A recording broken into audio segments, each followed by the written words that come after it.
Et si le procès Hallyday prenait fin dans les prochaines semaines? Laetitia et Laura Smith seraient en bonne voie pour enterrer la hache de guerre. Quant à David, l'histoire semble un peu plus compliquée. Voilà presque un an que le clan Hallyday se déchire. D'un côté, Laura Smith et David s'érigent seuls, spoliés du testament de leur père, contre leur belle-mère Laetitia et sa famille Boudou. Et si le procès titanesque enclenché quelques jours après la mort de Johnny promettait de longues années de bataille judiciaire, il se pourrait que le temps soit à l'accalmie. Comme on vous le révèle, la jeune veuve de 43 ans serait prête à tendre la main vers l'aîné du taulier, qui ne roulerait actuellement pas sur l'or. Ce dimanche 7 octobre, Laetitia Hallyday posera à nouveau le pied en métropole pour assurer la promotion de l'album posthume de son regretté époux, Mon pays c'est l'amour.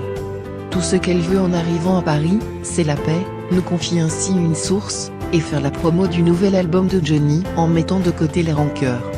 Mais du côté de David Hallyday, il serait moins aisé de se serrer la patte en tout bien tout honneur.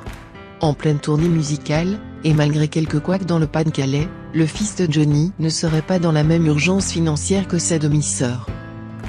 Pour le moment, c'est plus compliqué pour David Hallyday, nous explique une autre source proche du dossier. Ses avocats sont donc encore loin d'avoir trouvé un point d'entente avec Maître Amir Aslani, qui représente les intérêts de Laetitia.